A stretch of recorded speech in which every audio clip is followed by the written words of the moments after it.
This is KUTX 98.9. I'm Lori Gallardo. Technically, it's not really the radio station. It's KUTX at home.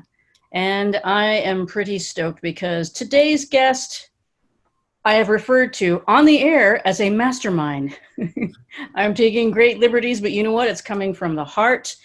This is incredible music. And speaking of the heart, we're going to be speaking about an album titled Set My Heart on Fire Immediately. Please welcome my guest today, Perfume Genius, Mike Hadreas. Thank you for talking with me today. Sure. How's it going? You know, aside from me gushing all over the place, I'm doing okay. And I'm excited. I'm excited to get to chat with you. Yeah, likewise. The reason, I don't hide my enthusiasm, Mike. I am a complete nerd, so I'm going to be bubbling over. I appreciate I respect that. No worries. No way. Mike, especially with this album, Set My Heart on Fire Immediately, I tend to appreciate humor wherever I find it, no matter how subtle or how obvious.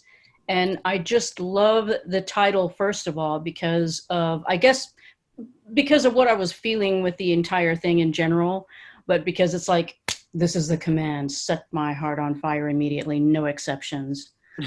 And it's like it instills that added excitement that I got from something that to me feels so transformative. It's still Perfume Genius, but the exciting thing for me is to see artists evolve as they do.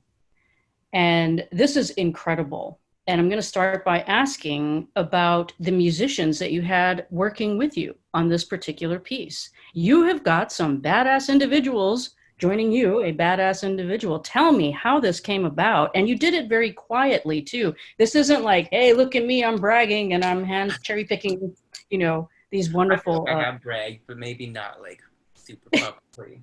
You just privately, interpersonally, I bragged to people. Well, my producer and my friend Blake Mills, who produced the record and the last one as well. I mean, I feel like these are our songs, Yeah. I wrote them, and I wrote the melodies, the lyrics. I brought the map, but then in the studio, they were created together, and I feel like they belong to both of us in a lot of ways. And that is a lot about how he thinks about music, but also his playing. Just the way that he plays is genius. And he also brought and was connected to other geniuses, because that's what geniuses do sometimes. Like Jim Keltner, who played the drums on some like legendary records and ones that really directly influenced this one, And Matt Chamberlain, who I've known about since I was a teenager, because he played on a lot of records that I grew up loving, and Rob Moose, who did the strings, Sam Gendel, who's an incredible saxophone player, my boyfriend Alan, who's made every single record with me and played every show with me, was a lot more heavily involved in playing and even writing some of these songs as well. Yeah. I really just went on a speech. There's more too. I feel like I forgot people. I could have kept going. I certainly don't mind hearing about everybody. And again, this is just, this is a momentous thing. And it was exciting to hear about all of this coming together. And it also reminds me of the multiple layers that you work with. I know sometimes I'm often too fond of saying, oh, this is cinematic. Oh, this is, tremendous. But it really, truly is for me. There are so many layers to the album. And I find, yes, you've done that on previous albums as well. But this one is like culminating for me. This is like, by the way, welcome to this part of the universe. Please come along. I love hearing about your process, like how you pull things together. And I think, especially looking at other reviews of the album, people really also like to touch upon the way you captured these personal moments.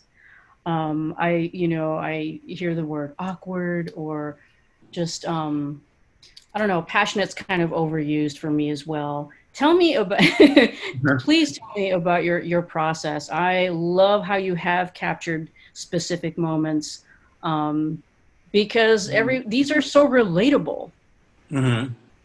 I mean, I just kind of lean in. That's how I think of writing, I guess. I will, start singing or playing something, and I will sit there for hours if it takes that long until I get this little like seed of a world or a scene or like a moment or just like a glimpse of it. You know what I mean? And then I will just like lean into that and try to bring everything I personally can to the. Can you hear the helicopter? They're coming for everybody. There's a lot of helicopters in my neighborhood. Um, and then I don't know. I mean, on my demos when I'm writing at home, I can almost get it fully there because it's just me. So even if the demo is not perfect, I know where I want it to go, and I can already hear it. So in the studio, it's kind of this really weird dance in the studio because I'm really protective of the world that I had originally, and like the feeling and what I imagined it could be. But also once you involve other people, it's not going to end up being that. Yeah. But if you are dedicated, it can be something different, but something better, or close or something. Yeah. I don't know. It's been a weird thing for me to learn in the studio because I think if there wasn't like the internet, I wouldn't have uploaded my songs. I would just be like in a cabin, like making all these recordings, and you know what I mean? Like I just would die with like, and people would find all these tapes. Hopefully they would even find the tapes, and hopefully the tapes would be good enough to, I don't know, it could have something like that. I don't know what I'm trying to say about that, but just each step I have to kind of like stay in the spiritual place of like that I found when I was thinking of the world and the songs, but then also somehow balance that with like the practical side of there's other people here and we're in a room and there's these instruments, and that's why working with those like legendary musicians is so wonderful, is because they are professionals at doing that, like balancing the emotional and like the feel with just like technically being able to do that quickly and to play those chords with only having heard them for a second and just be technically really incredible and still hold that like spiritual content at the same time. Wow. It's incredible, but I can understand it can also be nerve-wracking. Yeah, you nailed it because you are dealing with these professionals. They've been there, done that, and they're very instinctive, I found. Like you give them just a little bit and they're like, oh yeah, what about this? And I think, again, that's why I'm so glad. Thank you for sharing, first of all. That's exactly why I asked you about that, because it is a process of letting go. Mm-hmm. You absolutely do not want to take anything away from the world that you captured, the world that you're telling people about, people listening. But at the same time, it is letting go. Like, all right, I know you're a badass. I'm going to let you work your magic. Yeah. And letting go is very hard.